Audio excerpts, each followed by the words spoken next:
নমস্কার বন্ধুরা, কেমন আছেন? তো আপনারা সবাই, আমি আরও একটা ব্লগ নিয়ে হাজির হয়ে গেলাম। তো বর্ণালী লাইফস্টাইল ব্লগে আপনাদের স্বাগত। তো এই ব্লগটা হচ্ছে সোমবারের ব্লগ। জানেন তো, শ্রাবণ মাস, এই মাস হচ্ছে পবিত্র মাস। শ্রাবণ মাসের সোমবারটা সবাই পালন করে হয়তো, প্রায় আমিও শ্রাবণ মাসের সোমবারটা পালন করি। প্রত্যেক বছরই করা হয়, তো এই বছরও করছি। প্রথম সোমবারটা করতে পারিনি, তো সেকেন্ড সোমবারটা করলাম। প্রথম সোমবার করেছি আমি, বাবাকে পুজো করতে পারিনি, তো ভেজ খেয়েছি পুরো।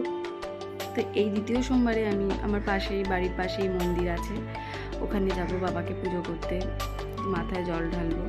এই পুজোর জন্যই রেডি করছি। চান টান করে নিয়েছি, চান টান করে পুজোর থালাটা সাজিয়ে নিচ্ছি।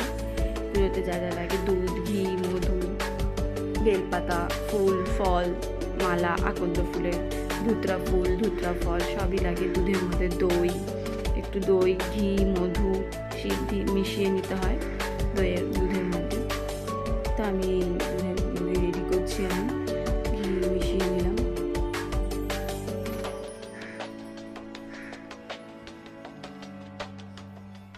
একটু মধুও মিশিয়ে নিলাম। আমি পুজো থালাটাকে রেডি করছি, তার মধ্যে একটু সিদ্ধি দিয়ে দিলাম।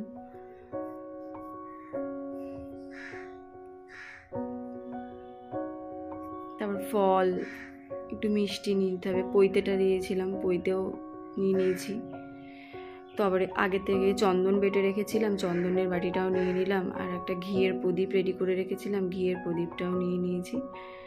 তো আমার পুজোর থালা রেডি হয়ে গেছে প্রায়, দেখুন। তো আমার তারপরে রেডি হয়ে আমি পুজোর থালা রেডি হয়ে গেছে, তো আমিও কাপড় টাপড় পরে নিলাম।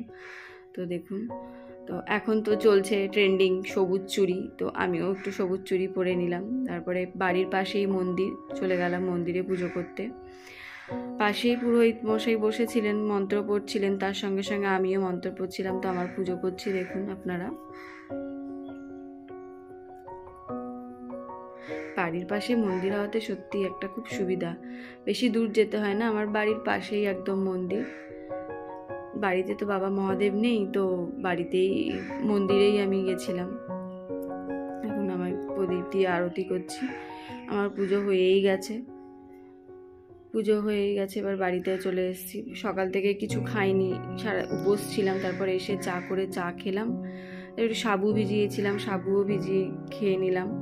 এবারে নিরামিষ রান্না করব, তার জন্য এই রান্না রেডি করছি। লাউ দিয়ে মুগ ডাল করেছিলাম, ফ্রিজ থেকে লাউটা বের করে এবার লাউটাকে কাটবো।